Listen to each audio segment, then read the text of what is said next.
आज की वीडियो में हम बोर्ड एग्जाम के लिए ऑब्जेक्टिव टाइप क्वेश्चन एमसीक्यूज कहते हैं जिनको, उनको हमने लास्ट ईयर के पेपर्स में आए हुए जो एमसीक्यूज थे उन पर बड़ा ध्यान देकर कि कौन किस टाइप के क्वेश्चन अधिक आए हैं उसको देखते हुए हमने यह कुछ क्वेश्चन लिए हैं। और आज की वीडियो में हम लगभग 15 क्वेश्चन को अनसोल्ड पेपर से उठाकर उनको सॉल्व करेंगे जो हमें महत्वपूर्ण लग रहे हैं। ये क्वेश्चन भी कई बार पूछा गया इलेक्ट्रॉनों की संख्या निकालने का। तो पहला क्वेश्चन है, किसी कण पर इतना कूलाम का धनावेश है तो उस पर कितने इलेक्ट्रॉनों की कमी होगी। इलेक्ट्रॉनों की संख्या निकालनी है। कमी तब होती है जब पॉजिटिव आवेश हो, क्योंकि इलेक्ट्रॉनों को त्यागेगा। तो इलेक्ट्रॉनों की संख्या निकालने के लिए ये जो आवेश दिया है इसे इलेक्ट्रॉन के आवेश से भाग कर देंगे। इस चार्ज को इलेक्ट्रॉन के चार्ज से डिवाइड कर देंगे। तो इलेक्ट्रॉन की संख्या होगी Q/E इक्वल टू Q की वैल्यू 4.8 10⁻⁻⁶, E की वैल्यू 1.6 10⁻⁻19। पॉइंट से पॉइंट हट गया, 16 से काटेंगे इसे 3 बार, 3 इंटू 10⁻6 से 19 कम होगी -13 बचेगी, ऊपर जाएगी तो +13। तो इलेक्ट्रॉनों की संख्या आएगी 3 इंटू 10⁻13। ये सेकंड ऑप्शन, सेकंड वाला ठीक है।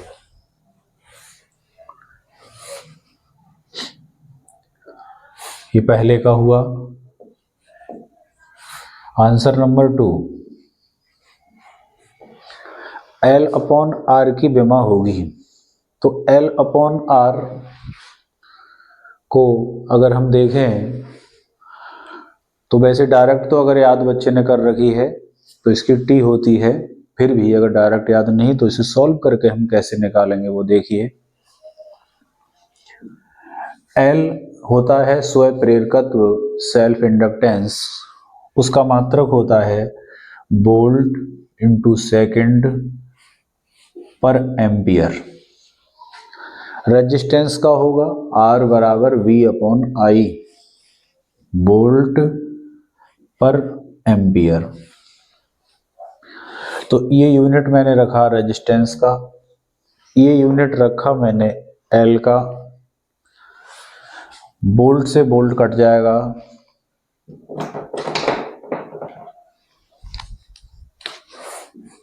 एम्पियर से एम्पियर कट जाएगा, तो हमारे पास बचेगा सेकंड।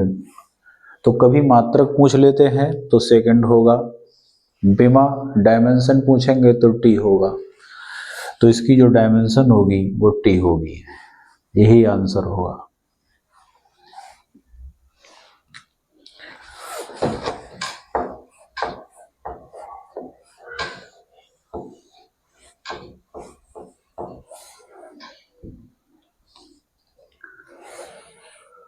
आंसर नंबर 3, चल कुंडली धारा मापी की सुग्राहिता में वृद्धि की जा सकती है। ये होता है मूविंग कॉइल गैल्वेनोमीटर। सुग्राहिता का मतलब सेंसिटिविटी। जैसे एक पौधा होता है 6 मई का, जरा सा उसे हम छू लें तो एकदम उसके पत्ते मुरझा जाते हैं। तो जिस गैल्वेनोमीटर में थोड़ी करंट भेजने पर उसकी सुई विक्षेपित हो जाए, घूम जाए, तो कम से कम धारा के भेजने पर घूम जाए, तो वो उतना ही अधिक सेंसिटिव होता है, सुग्राही होता है। तो सुग्राहिता सेंसिटिविटी का फॉर्मूला होता है धारा सुग्राहिता NAB/C। जहाँ C होता है उसमें एक पत्ती लगी होती है जिस पर कॉइल लटकी रहती है, तो पत्ती में जो ऐंठन होती है उसको प्रदर्शित करेगा C। N उसकी कॉइल में फेरों की संख्या, A कॉइल का क्षेत्रफल एरिया, और B कॉइल के इधर उधर मैग्नेट रहती है उसका मैग्नेटिक फील्ड की इंटेंसिटी। तो कुल मिला के फॉर्मूले से क्लियर है, ये ऊपर की तीनों राशियां इस सुग्राहिता के अनुक्रमानुपाती हैं। इन तीनों में से कुछ भी अगर बढ़ेगा तो सुग्राहिता हम बढ़ा सकते हैं। तो देखते हैं बढ़ने का नाम किस में लिखा है। यहाँ भी घटाकर लिखा है, गलत है, घटाकर गलत, घटाकर गलत, ये क्षेत्रफल बढ़ाकर। तो एरिया को बढ़ाकर सुग्राहिता बढ़ा सकते हैं। यहाँ लिखा था फेरों की संख्या, घटाकर की जगह अगर होता बढ़ाकर तो फेरों की संख्या बढ़ाकर भी सुग्राहिता को बढ़ा सकते थे। सी होती है मरोड़ता, मतलब ऐंठन, इसे घटाकर तब ये बढ़ाया जा सकता है। तो चारों ऑप्शन में जो सही बैठ रहा है वो है कि क्षेत्रफल को बढ़ाकर।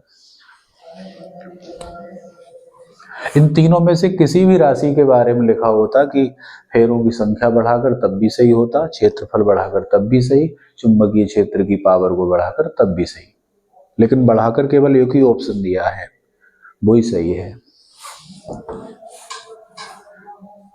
इसका ये ठीक हो जाएगा। हाइड्रोजन परमाणु की द्वितीय कक्षा में कोणीय संवेग होगा। रदरफोर्ड के परमाणु मॉडल के जो फर्स्ट पॉइंट है उसके अकॉर्डिंग इलेक्ट्रॉन का कोणीय संवेग होता है mh/2π। जिस कक्षा में पूछा है दूसरी कक्षा, तो n की वैल्यू 2 रखेंगे, तो यहाँ n की वैल्यू 2, h प्लैंक नियतांक 6.6 10⁻⁻34 अपॉन 2π, 2 पाई की वैल्यू 3.14। दूसरी कक्षा के लिए n का मान 2, h की वैल्यू अपॉन 2 पाई की वैल्यू, 2 से 2 कट जाएगा, ये 2 डिजिट पहले पॉइंट है, ये 1, तो यहाँ 0 लगाएंगे, पॉइंट से पॉइंट हट जाएगा। 314 से इसे भाग करेंगे तो 314 भाग 660, 2 बार गए 628, बचे 32.0, 2.1 10⁻⁻34,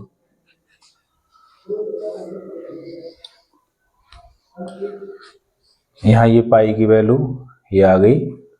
और इसमें जो ऑप्शन आएगा यहाँ ये 2.1, इसमें 2 ऑप्शन में दिखाया है, एक फोर्थ ऑप्शन में एक थर्ड में। तो फोर्थ ऑप्शन में पावर -31 है, इसमें 34 है, यहाँ आ भी 34 रही है, तो हमारा ये वाला ऑप्शन ठीक होगा। Unit joule into second.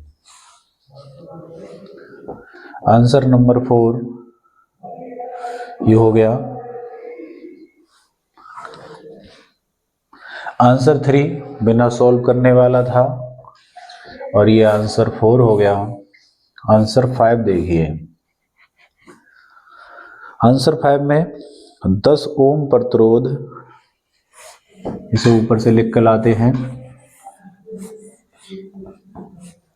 ये क्वेश्चन हमने अनसोल्ड पेपर से सेलेक्ट किए हैं, 2019 में आया है, 2023 में आया है, इस सेट में है ये सेट 4 BB, ये भी 2023 में आया है, इसी सेट का क्वेश्चन है। क्वेश्चन 5 एक्सरसाइज जो बुक की होती है वहां से उठाया है, अच्छा इंपॉर्टेंट लगा हमें।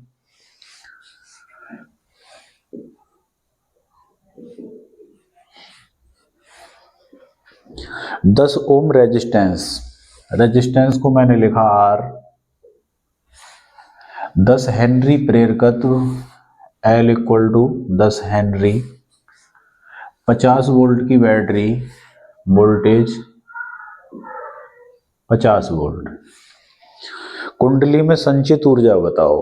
कॉइल में, किसी कॉइल में इतना रेजिस्टेंस है, ये उसका प्रेरकत्व इंडक्टेंस है, और उस कॉइल को 50 वोल्ट से जोड़ा गया है, तो उसमें करंट बहने लगा, तो धारा के बहने पर उसमें कितनी एनर्जी स्टोर होगी ये पूछा गया है। किसी कॉइल में जब करंट बहती है तो एनर्जी होती है U equal to 1/2 LI square. 1/2 L तो दिया है, I नहीं है कहीं, तो ओहम्स लॉ के अनुसार, ओहम के नियम के अनुसार I की जगह लिख सकते हैं V/R का स्क्वायर। तो इस क्वेश्चन में यही करना था, I के स्थान पर हमें V/R रखना था। तो 1/2 L की वैल्यू 10, B की वैल्यू 50, R की वैल्यू 10, ऊपर से स्क्वायर, B 50 R 10 का स्क्वायर।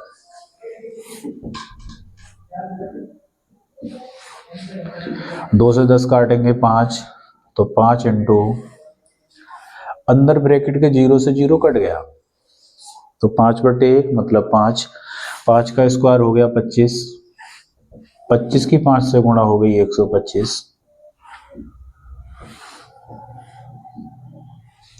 तो जो फिफ्थ क्वेश्चन है इसका ऑब्जेक्टिव होगा 125 जूल।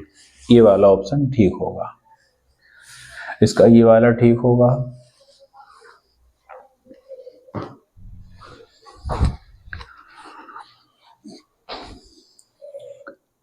काट दूं मुझे?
ये है क्वेश्चन नंबर 6। ये भी हमने एक बुक की एक्सरसाइज से लिया है और ये आया हुआ क्वेश्चन है और हमें महत्वपूर्ण लग रहा है, इसलिए हमने इसमें डाला है। इसमें दिया है खगोलीय दूरदर्शी की आवर्धन क्षमता। आवर्धन क्षमता को लिखा करते हैं कैपिटल M। दूरदर्शी मतलब टेलीस्कोप में दो लेंस होते हैं, ऑब्जेक्टिव और आईपीस, अभिदृश्यक और नेत्र का। जो आंख की तरफ, जो हमारे नेत्र की तरफ लेंस रहेगा उसे कहेंगे नेत्रिका। तो नेत्रिका की फोकस दूरी 20 सेंटीमीटर है, FE इक्वल टू 20 सेंटीमीटर। अभिदृश्यक की फोकस दूरी होगी, उसे लिखते हैं FO। इनका रिलेशन है capital M equal to FO upon FE। चिन्ह भी होता है माइनस का। माइनस का चिन्ह यह प्रदर्शित करता है कि टेलीस्कोप में जो प्रतिबिंब बनेगा वो वस्तु के रिस्पेक्ट में उल्टा बनेगा। कोई वस्तु देखेंगे तो हमें उल्टी दिखेगी। जैसे ये पेन है, ये देखेंगे तो ये दिखेगा। M की वैल्यू 10, FE की वैल्यू 20। FO ऐसे ही लिखा है, FE का मान 20, क्रॉस मल्टीप्लाई, तो FO इक्वल टू 20 की 10 से गुणा होगी 200। यही आंसर हो जाएगा। तो इसमें हमारा ये वाला ऑप्शन ठीक है।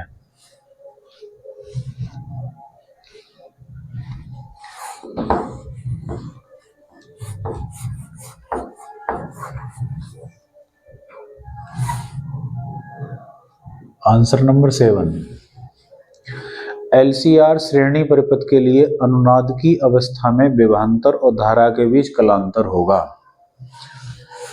तो सबसे मेन बात, अनुनाद की अवस्था, जब हम किसी का फोन लगाते हैं, नंबर लगाते हैं, तो हमारे मोबाइल की वेव्स की फ्रीक्वेंसी और जिसका फोन लगा रहे हैं उसके मोबाइल की तरंगों की फ्रीक्वेंसी समान हो जाती है और वो मोबाइल हमारे मोबाइल से जाने वाले सिग्नल को कैच करता है। उस समय जो घटना होगी वो अनुनाद की घटना होगी, दोनों मोबाइलों की फ्रीक्वेंसी सेम होगी।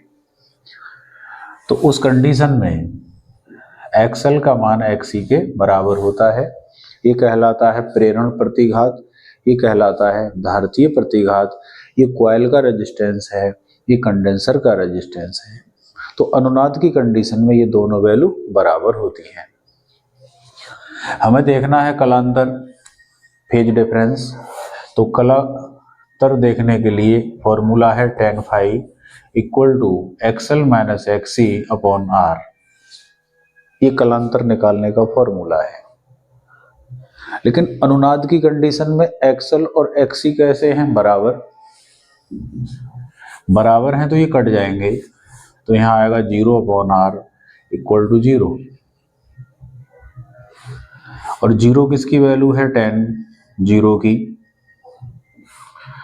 तो कंपेयर करावे, इन दोनों की तुलना कराएं हम, तो फाई इक्वल टू आएगा 0। यही आंसर होगा।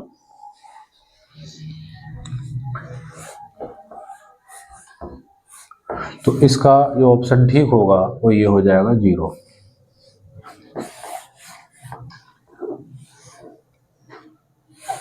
Answer number 8। यह फर्स्ट बुक के जो चैप्टर नंबर 8 है वहाँ का क्वेश्चन है, लेकिन ये दोनों ही क्वेश्चन मैंने अनसोल्ड का अध्ययन करके वहाँ से उठाए हैं, 2022 में आए हैं। सेट नंबर जी और 7, सेट संख्या 7 है। ये क्वेश्चन भी 2022 का है, ये भी 2022 का है। लिखा है न्यूनतम आवृत्ति की विद्युत चुंबकीय तरंगें हैं। तो सूर्य से आने वाले रेडिएशन को 7 भाग में बांटा है। उनमें सबसे कम जो फ्रिक्वेंसी होती है वो गामा रेज की होती है, गामा किरणों की। उसके बाद आती हैं एक्स रे, उसके बाद अल्ट्रावायलेट, फिर विजिबल लाइट मतलब दृश्य प्रकाश, फिर अवरक्त किरणें, सूक्ष्म तरंगें और रेडियो तरंगें। ये इनका क्रम है फ्रिक्वेंसी के असेंडिंग ऑर्डर का। तो सबसे कम फ्रिक्वेंसी होती है गामा किरणों की, तो इसमें ये ठीक है। क्वेश्चन नंबर 9, वायु में प्रकाश की चाल इतनी दी है तो कांच में प्रकाश की चाल होगी। वायु में प्रकाश की चाल को हम लिखेंगे C equal to 3 into 10 to the power 8 metre per second. कांच में प्रकाश की चाल, कांच में या पानी में अगर निकालेंगे तो प्रकाश की चाल लिखेंगे V, और V लिखेंगे तो C को डिवाइड कर देंगे N से। कांच में प्रकाश की चाल निकालना है तो कांच के अपवर्तनांक से भाग कर दो C को, जल में निकालना है तो जल के अपवर्तनांक से भाग कर दो C को। अपवर्तनांक को इंग्लिश में कहते हैं रिफ्रैक्टिव इंडेक्स। तो C की वैल्यू रखेंगे 3 इंटू 10 की पावर 8, N की वैल्यू 1.5 कांच का रिफ्रैक्टिव इंडेक्स। पॉइंट हटेगा तो यहाँ 0, 15 एकम 15, 15 दूनी 30, तो B इक्वल टू 2 इंटू 10 की पावर 8, ये आंसर होगा। तो इसका जो ऑप्शन होगा वो ये ठीक है। ये आंसर नंबर 9 था। 8वां क्वेश्चन थ्योरेटिकल था, उसी में जवाब देना था।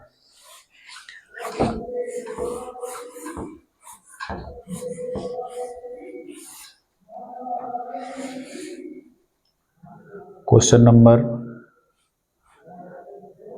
10 का आंसर 10 नंबर में देखें, mu not epsilon not whole to the power -1/2 का मात्रक होगा। हमने ये लेसन नंबर 4 जिसमें बायो-सेवर्ट का नियम पढ़ा है, वहां म्यू नॉट एप्सिलॉन नॉट का रिलेशन पढ़ा। अगर मैं इसे देखूं तो इसे ये भी लिख सकते हैं 1/μ0 का अंडर रूट, और ये बराबर होता है 3 × 10⁸ मीटर पर सेकंड। ये वैल्यू लाइट की स्पीड के बराबर होती है। तो इसमें पूछा है कि इसका मात्रक होगा केवल यूनिट, तो मात्रक तो इसका ये है, तो इसका सही ऑप्शन ये होगा।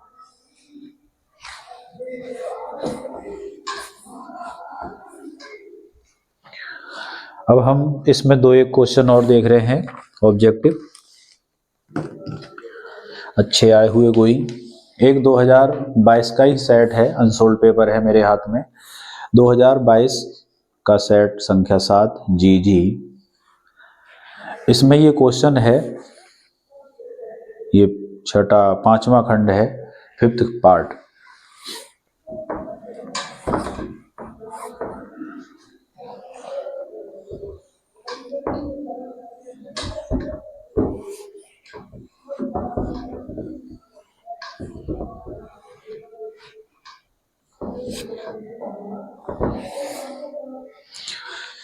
इसमें लिखा है किसी प्रिज्म के प्रिज्म कोण और न्यूनतम विचलन कोण के मान बराबर हो तो प्रिज्म के पदार्थ का अपवर्तनांक होगा।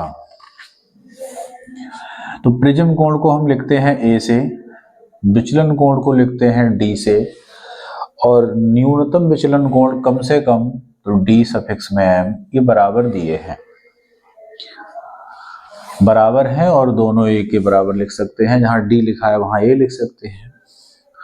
तो प्रिज्म के पदार्थ का अपवर्तनांक होगा, और ऑप्शन दिए हैं इसके 4 ऑप्शन दिए हैं। पहला है 2 sin a/2, सेकंड ऑप्शन है 2 cos a/2, थर्ड ऑप्शन है, ये क्वेश्चन भी 2022 के उसी सेट संख्या 7 का है, थर्ड पार्ट 2 tan a/2, और फोर्थ पार्ट है 2 cot a/2। तो प्रिज्म से रिलेटेड क्वेश्चन है, तो फॉर्मूला प्रिज्म का होता है n = sin a plus dm/2 upon sin a/2। sin a plus dm की जगह हम a ही लिख लेंगे क्योंकि बराबर है, तो लिखेंगे a प्लस a/2 अपॉन में sin a/2, ये आ जाएगा। तो ऊपर a प्लस a 2a, और 2 से a कटेगा तो केवल a रह जाएगा, यहाँ आएगा sin 2a/2, 2 से 2 कट जाएगा तो बचेगा sin a अपॉन में sin a/2। ऊपर के साइन को फॉर्मूले में ब्रेक कर दो तो आएगा 2 sin 2a वाले फॉर्मूले से sin 2 sin a/2 cos a/2 upon में sin a/2। तो यहां ये कट रहे हैं, sin a/2 कट गया तो क्या बचा 2 और cos a/2, 2 cos a/2, ये बच जाएगा, यही आंसर होगा। तो ऑप्शन अगर हम देखें तो ये तीनों नहीं है, ये ऑप्शन ठीक है।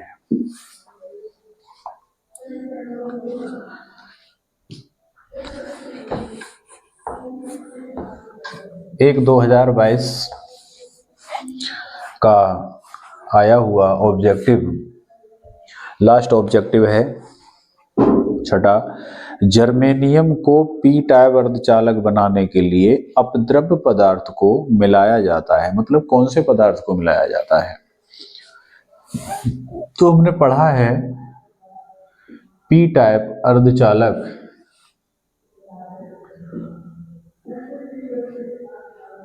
इसी से डायोड का निर्माण होता है बाद में। पी टाइप अर्धचालक बनाने के लिए सिलिकॉन में मिलाना पड़ता है एल्युमिनियम, ये प्रतिशत इसलिए लगाया है कि इसकी मात्रा बहुत कम रखी जाती है, इसीलिए इसे अपद्रव्य या अशुद्धि कहते हैं। ऑप्शन है फास्फोरस, एल्युमिनियम, एंटीमनी, नाइट्रोजन। तो एल्युमिनियम ऑप्शन ठीक है। तो हमारा कौन सा ऑप्शन ठीक है? एल्युमिनियम। और ऑप्शन दिए हैं एंटीमनी, नाइट्रोजन, एल्युमिनियम और फास्फोरस। तो एल्युमिनियम ऑप्शन ठीक है। तो हमने ये इसमें ऑब्जेक्टिव क्वेश्चन बताने का प्रयास किया है। जैसे भी करके अच्छे से तैयारी करें और एग्जाम बढ़िया से दें, अच्छे मार्क्स आएं, यही हमारी शुभकामनाएं हैं। धन्यवाद।